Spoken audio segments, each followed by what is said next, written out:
સુરતમાં ઉપરવાસમાં ભારે વરસાદથી મીંઢોળા નદીમાં પાણીની આવક થવા પામી હતી। ડોસવાડા ડેમ ઓવરફ્લો થવાના પગલે મીંઢોળા નદીમાં પૂરની સ્થિતિ સર્જાવા પામી હતી।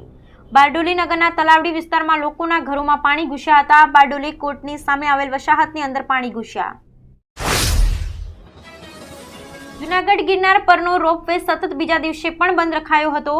ભારે વરસાદ અને પવનના લીધે રોપવે 2 દિવસથી બંધ છે। રોપવે બંધ રખાતા પ્રવાસીઓ પરેશાન થયા હતા। તહેવારને ગિરનાર પર પ્રવાસીઓનો ઘસારો જોવા મળ્યો હતો।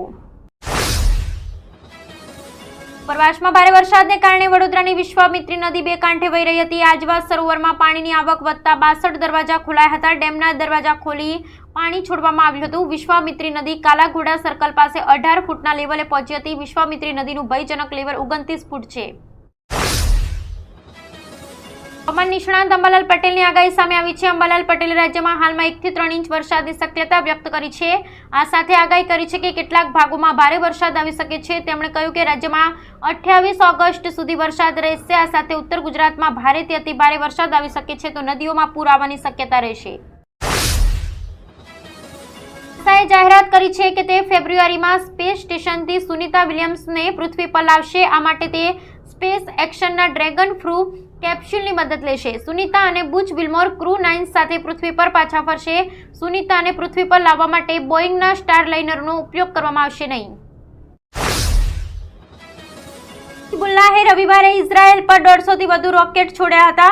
બીજી તરફ ઇઝરાયેલી સેનાએ આ હુમલાઓની તૈયારીઓની જાણ થતાં જ તેણે દક્ષિણી લેબનોનમાં તેના ઠેકાણાઓ પર જોરદાર હવાઈ હુમલો કર્યો। ઇઝરાયેલે તેના નાગરિકોને હિઝબુલ્લાહની મિસાઇલ અને ડ્રોન હુમલા અંગે સતર્ક કરી દીધા। અરવલ્લીમાં યાત્રાધામ શામળાજીમાં ધામધૂમથી ઉજવણી કરવામાં આવી રહી છે। પ્રસિદ્ધ યાત્રાધામ શામળાજી મંદિર સુંદર રંગબેરંગી રોશનીથી ઝળહળી ઉઠ્યું હતું। યાત્રાધામમાં જન્માષ્ટમીને લઈ લેસર લાઇટિંગ અને સાઉન્ડ શોએ આકર્ષણ જમાવ્યું હતું। લેસર લાઇટ શો રાતના 8 વાગ્યાથી 1 વાગ્યા સુધીમાં યોજવામાં આવી રહ્યો છે। તેમજ જો વરસાદ આવે તો લેસર લાઇટ શો બંધ રહેશે। હવામાન વિભાગની આગાહી મુજબ હાલમાં ઉત્તર મધ્ય અને દક્ષિણ ગુજરાત તેમજ સૌરાષ્ટ્રના કેટલાક ભાગોમાં ભારેથી અતિ ભારે વરસાદની સંભાવના છે। જ્યારે આજથી સમગ્ર ગુજરાતમાં સાર્વત્રિક મેઘમહેર રહેશે, એટલે કે સમગ્ર સૌરાષ્ટ્ર અને કચ્છના ભાગોમાં પણ ભારે વરસાદ વરસી શકે છે। હાલમાં ગુજરાત ઉપર 3 સિસ્ટમ એક સાથે સક્રિય છે। મોડી રાતથી મેઘરાજા દક્ષિણ ગુજરાતમાં ધમાકેદાર બેટિંગ કરી રહ્યા છે।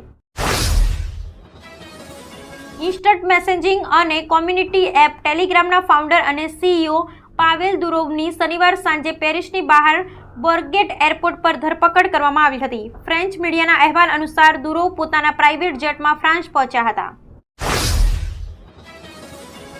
શેર માર્કેટમાં કેટલાક દિવસથી શેરમાં ભારે તેજી જોવા મળી છે, જેમાં મુકેશ અંબાણીની રિલાયન્સ ઇન્ડસ્ટ્રીઝનું મોટું રોકાણ છે। આલોક ઇન્ડસ્ટ્રીઝ નામની આ ટેક્સટાઇલના શેર છેલ્લા 2 દિવસમાં 16% વધ્યા છે, જેનો ભાવ વધી 29.16 રૂપિયાએ પહોંચ્યો છે। ગુરુવારે તેના શેર 3.77% વધી 29 રૂપિયાએ બંધ થયા હતા।